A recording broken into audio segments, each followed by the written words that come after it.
wabarakatuh. Selamat sore semuanya, salam sejahtera bagi kita semua.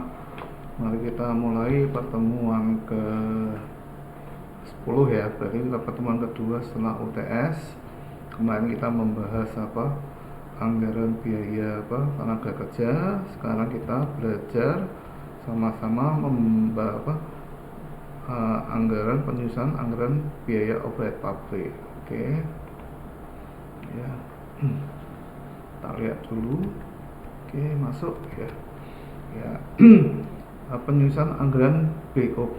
BOP adalah biaya overhead pabrik. Kalau di manufacturing nanti itu seperti akuntansi biaya, maka ada 5 penggolongan ya.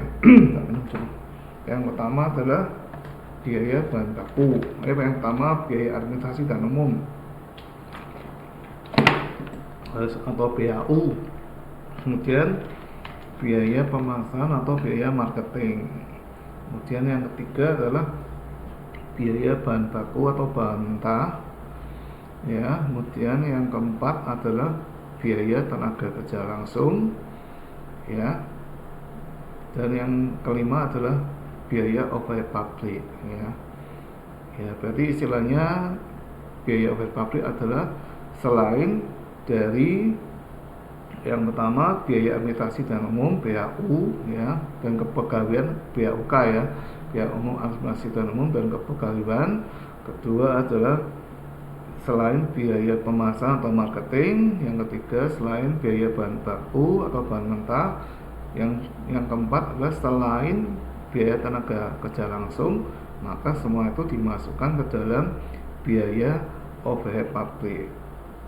Nah, kalau gitu BOP itu kira-kira terdiri apa aja? Ya, semua biaya selain biaya 4 macam biaya di atas. Contoh biaya servis AC ya. Nanti masuknya ke biaya overhead pabrik. Kemudian biaya bahan baku penolong ya. Bahan baku penolong itu selain bahan baku mentah, maka bahan baku penolong dimasukkan ke BOP. Ya, bahan baku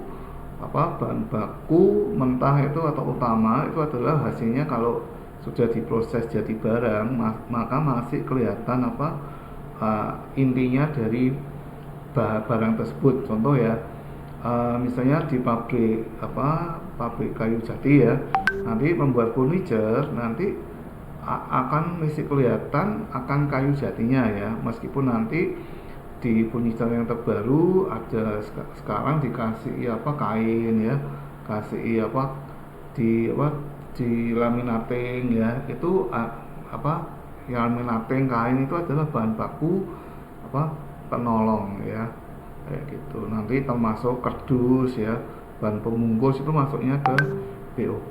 Kenapa toh BOP sangat penting? Karena semuanya ini termasuk biaya ya. Perusahaan bisa stabil kalau dia bisa menganggarkan ya, semua anggaran baik anggaran penjualan ya yang pertama, kemudian anggaran marketing, anggaran semuanya itu kalau sudah dianggarkan nanti akan hasilnya hasilnya tuh realisasi ya. Kalau realisasinya sesuai target atau mendekati target atau lebih baik kalau realisasinya tuh yang dikeluarkan tuh ternyata lebih kecil daripada anggaran yang dikeluarkan, maka perusahaan itu akan untung kalau di akuntansi biaya ya. Sehingga kalau semakin biayanya bisa ditekan atau di manage, maka keuntungan perusahaan itu akan semakin besar gitu ya. Oke. Dan ini BOP ya, kan sama ya, berarti biaya dalam pabrik yang dikeluarkan oleh perusahaan dalam rangka proses produksi kecuali bahan mentah langsung dan tenaga kerja langsung. Kalau dari saya ditambah juga biaya administrasi dan umum dan kepegawaian ya, terus dan biaya marketing dan atau biaya promosi atau penjualan ya, gitu. Oke. Tujuan penyusunan anggaran BOP apa? Mengetahui penggunaan biaya secara lebih efisien. Kenapa tak lebih efisien? Karena ada anggarannya ya. Anggaran misalnya anggaran BOP-nya tuh 2 tahun yang lalu misalnya 200 juta dan 210 juta. Jadi tahun ini ya berarti kira-kira tidak boleh lebih besar, rata-rata misalnya 220 juta naik 10 juta. Tapi kalau hasilnya BOP tahun ini 300 juta, berarti maka sesuatu terjadi peningkatan anggaran BOP secara tinggi banget. Lah itu harus diketahui ya, penggunaannya tuh dari apa semua ya. Jadi BOP kan nanti bisa pakai, kalau pakai aplikasi keuangan atau akuntansi nanti bisa spesifikasikan ya, misalnya dari bahan baku penolong, terus biaya servis ya. Biaya servis pun nanti ada per departemen ya, departemen mana yang BOP-nya boros ya, atau penggunaan bahan baku penolongnya boros, atau istilahnya perbaikannya tinggi ya, kayak gitu ya. Kedua, untuk menentukan harga pokok secara lebih tepat. Kalau sudah stabil, maka secara rata nanti akan bisa menghitung harga pokok. Harga pokok produksinya dari dari seluruh jumlah dari biaya tenaga kerja langsung atau buruh ya, kemudian dari biaya bahan mentah, dan nanti dari BOP semuanya nanti diproses menjadi barang jadi ya gitu. Kemudian mengetahui alokasi biaya pabrik ya, BOP sesuai dengan departemen ya, di mana biaya tersebut dibebankan ya. Jadi contoh misalnya di perusahaan ada 5 departemen ya, misalnya departemen akuntansi, departemen keuangan, kemudian departemen marketing, departemen misalnya pembelian. Nah itu nanti akan kelihatan semua ya. Kemudian anggaran adalah tujuan utama adalah pengawasannya ya.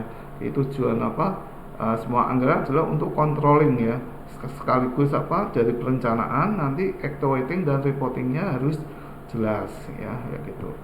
Cakupan anggaran BOP ya, penyusunan anggaran BOP harus mencakup perincian tentang jenis barang yang dihasilkan ya.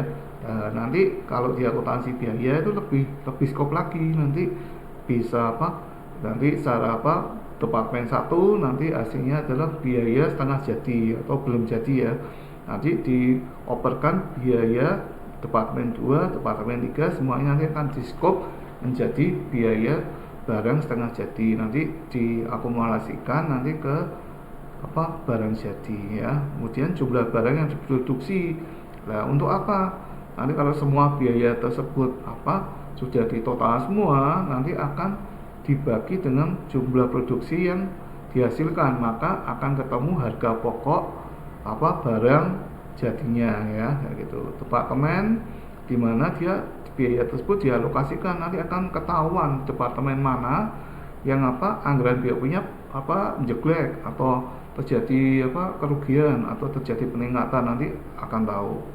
Kemudian tarif BOP persatuan ya, per kegiatan, nanti kalau ini berarti nanti biaya bahan penolongnya berapa, nanti biaya perbaikannya berapa akan tahu, dan kalau ada sistemnya nanti akan tahu rincian dari BOP-nya itu kapan saja dan selesainya kapan ya. Berarti setelah itu kita BOP itu adalah kita membahas juga adalah biaya dan pengeluaran ya. Kalau biaya itu sejumlah belanja yang dicatat seluruhnya sebagai harta dan akan menjadi pengeluaran ketika dihabiskan masa depan. Contoh ya, dari sebuah perkiraan biaya adalah sebuah perkiraan harta. Nah, sedangkan pengeluaran adalah biaya yang sekarang dikonsumsi atau yang biaya yang telah dihabiskan. Beda enggak? Beda ya. Kalau pengeluaran itu contoh ya, itu tidak bisa diulang lagi. Contoh ya, pengeluaran untuk listrik, bayar listrik ya, itu pengeluaran. Misalnya pengeluaran bayar listrik untuk bulan Mei ya atau bulan April tidak bisa diklaimkan lagi, saya sudah bayar nanti bulan untuk Mei untuk April diklaimkan lagi untuk bayar tagihan untuk bulan Mei, nggak bisa. Nanti pengeluaran bulan listrik bulan Mei nanti akan berbeda lagi karena hanya untuk dipakai kebutuhan pengeluaran bulan Mei ya. Berarti kalau bulan Juni nanti akan berbeda lagi, dianggap sebagai pengeluaran biaya bulan Juni. Sedangkan kalau biaya harta ya, contoh persediaan ya, itu kita beli barang ya, beli bahan baku ya, dan nanti semua biaya kirimnya nanti akan ditambahkan ya, ditambahkan ke akumulasi dari persediaan tersebut ya. Kemudian penentu anggaran BOP ya. Dalam kaitannya dengan penentuan biaya besarnya biaya yang harus dianggarkan dalam biaya BOP perlu diperhatikan hal-hal yang penting ya. Yang pertama adalah penanggung jawab perencanaan biaya, berarti penanggung jawaban anggarannya itu siapa? Biasanya kepalanya departemen masing-masing ya, nanti departemen marketing ya, departemen istilahnya departemen marketing atau penjualan, nanti departemen produksi ya, manajernya tuh nanti yang bertanggung jawab yang akan memperkirakan dalam hal perencanaan biayanya dan nanti penentuan jumlah biayanya ya. Nanti biasanya kalau di pabrik itu ada departemen produksi dan departemen pembantu, tapi sebenarnya ada 3. Satunya yang penting itu kalau saya pernah dengar itu kalau departemen marketing itu adalah ujung tombaknya ya, ujung tombaknya di perusahaan.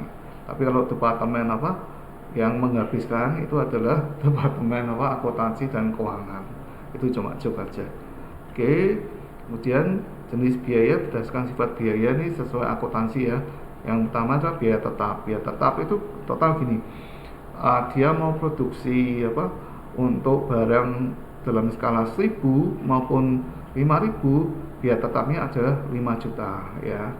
Tapi kalau biaya variabel ya, biaya variabel untuk produksi 1000 dan untuk 5000 itu berbeda ya. Kalau biaya tetapnya untuk produksi 5000 dia sama ya dengan produksi 1000, tapi kalau biaya variabel otomatis nanti produksi untuk yang 5000 ya itu akan lebih besar, lebih murah ya. Jadi lebih murah dibandingkan dengan kita produksi 1000 ya, kayak gitu. Istilahnya gambarannya ya. Kemudian biaya semi variabel gabungan dari biaya tetap dan biaya variabel ya. Contoh ya. Nah, ini. Kenapa produksi 1000 dan 5000 tetap? Karena kenapa? Karena kapasitasnya itu sama ya. Jadi kalau dia tidak produksi, biaya tetapnya itu pasti keluar ya. Ini gitu ya. Kemudian biaya variabel itu sesuai perubahan ya. Perubahan itu dalam 2 hal. Yang pertama adalah kuantitinya yang diproduksi dan biayanya per piece-nya kuantiti itu berapa ya, termasuk biaya bahan bakunya dan biaya tenaga kerja buruhnya langsung ya. Kemudian yang biaya semi variabel adalah biaya yang tidak bersifat variabel, di mana biaya ini mengalami perubahan namun tidak sebanding dengan perubahan tingkat kegiatannya. Berarti ini adalah biaya tenaga kerja tidak langsung dan biaya listrik ya. Itu. Oke, biaya tenaga kerja langsung contohnya apa? Mandor ya. Nah, itu tidak ikut turun tangan langsung ya dalam proses pembuatan, berarti tenaga kerja tidak langsung mandor. Kemudian supervisor itu bukan tenaga kerja langsung. Biaya listrik otomatis kalau dia semakin jam produksinya semakin banyak, nanti mesinnya semakin dihidupkan banyak, semua departemen mesinnya dihidupkan, maka biaya listriknya akan naik dan turun. Sebentar. Kemudian di satuan kegiatan dalam penyusunan anggaran BOP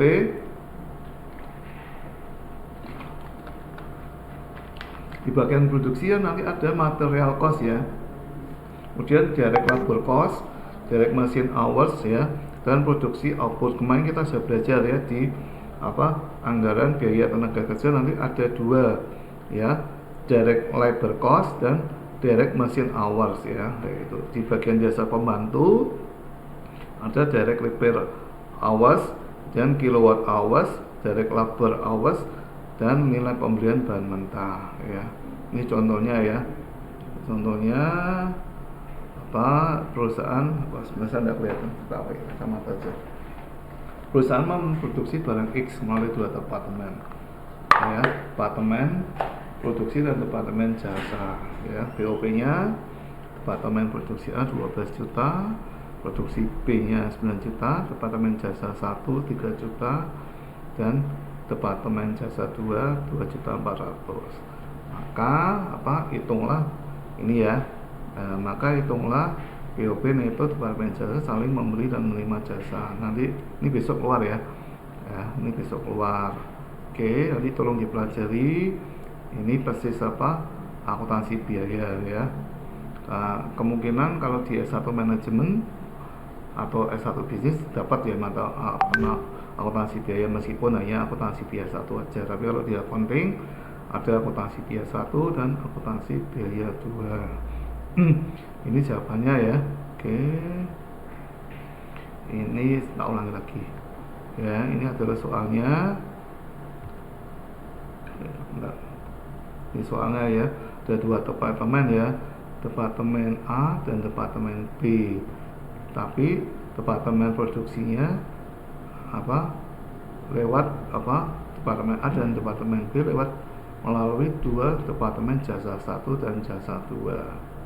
Oke, ini ya pemakaian jasanya departemen jasa 1 dari departemen A 45%, dari departemen B 40% itu departemen produksi ya, karena ada 2 departemen produksi dan jasa, sedangkan prosesnya melalui pemberi jasa departemen jasa 1 dan jasa 2. Untuk departemen produksi A dan B 45% dan 40% itu jasa 1, sedangkan untuk departemen jasa 1 dan jasa 2 jasa 2 nya 15% ya. Totalnya 100 totalnya berapa ini? 45, 85, 100 ya.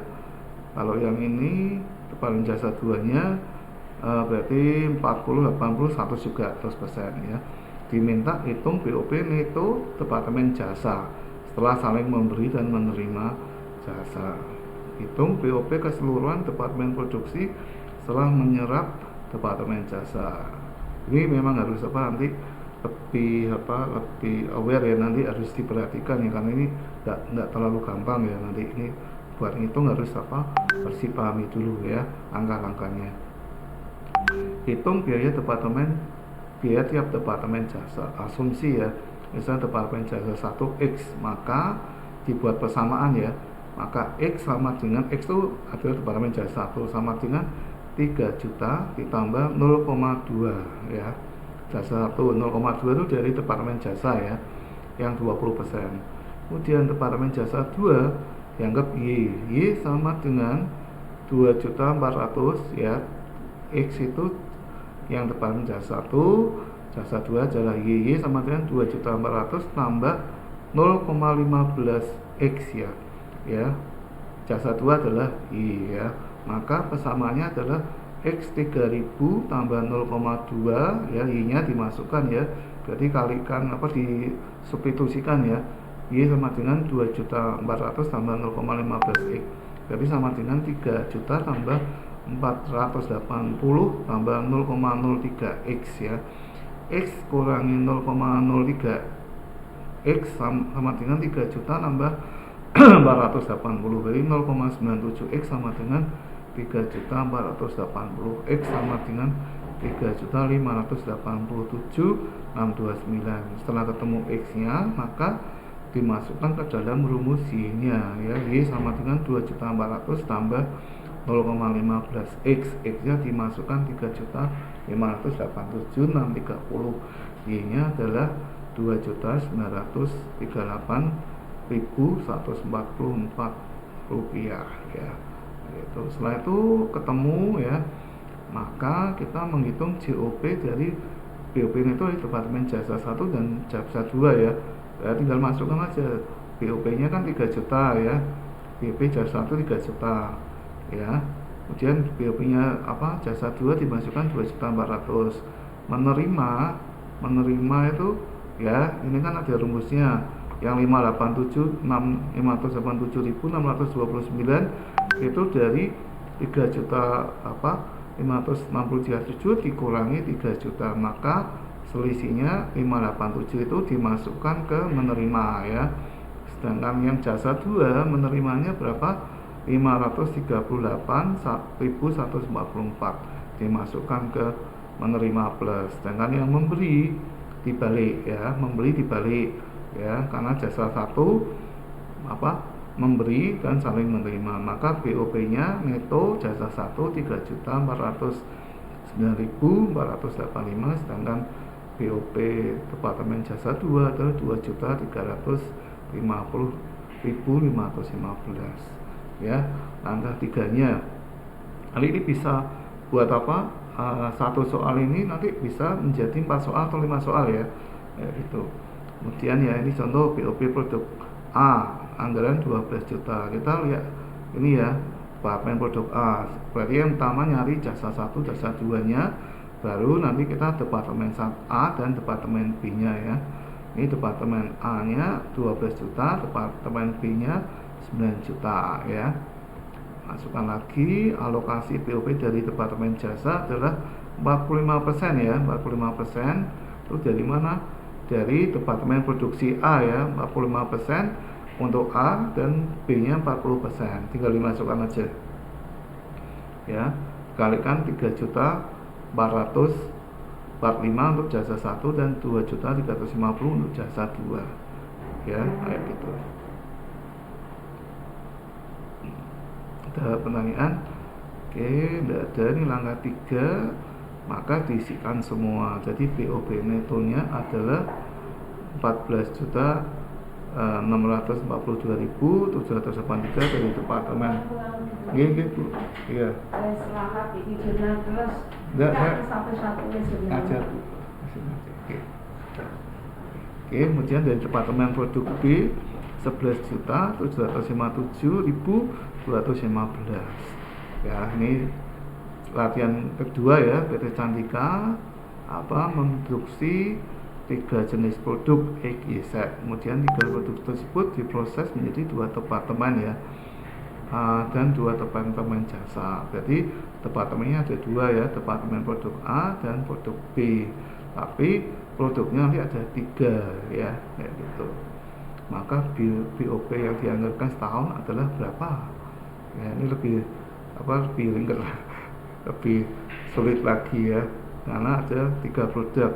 Jadi pakai persamaan ya, persamaan anggaran produksi X-nya 8.000, Y-nya 5.000 unit, dan produk Z-nya 4.000 ya, kayak ini ya. Misalnya produk ini pertanyaan harusnya di depan, produk X-nya sebesar 8.000 unit, Y-nya 5.000 unit, Z-nya sebanyak 4.000 unit, maka hitunglah titik ini ya. Kemudian standar penggunaan waktu atau DMH produk X-nya untuk Departemen Produksi A 1, untuk Departemen Produksi B 2,5, Y-nya 2 kali, Departemen Produksi B-nya 1,5, produksi X-nya 1,5, di produksi B-nya 1. Ditanyakan hitunglah besarnya BOP itu Departemen Jasa dulu ya. Nah, setelah itu besarnya DOP Departemen Produksi setelah menerima alokasi biaya dari Departemen Jasa, tarif BOP per DMH untuk setiap Departemen Produksi. Ini harus semua data harus dimasukkan ya. Ya, yang tadi ini 10 juta tadi, ini ya 10 departemen ini ya, 10 juta, 20 juta, 24, berarti 20, 24, 865. Oke ya, departemen ini misalnya ya rencanakan ini, maka ini beda lagi ya, ini nanti ada jawabannya, yang ini juga nanti sebagai latihan. Oke, apakah ada pertanyaan? Nanti soalnya nggak serempet ini lah, tapi nanti dipelajari. Oke, kita lihat dulu ya, apakah ada pertanyaan? Sebentar, ini kita lihat dulu ya, ini sudah masuk atau belum? Oke.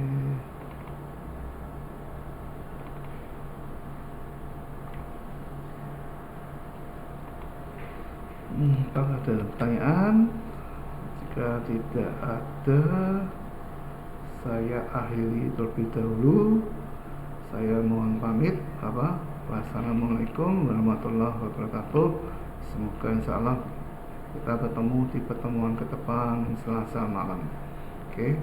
Wassalamualaikum warahmatullahi wabarakatuh.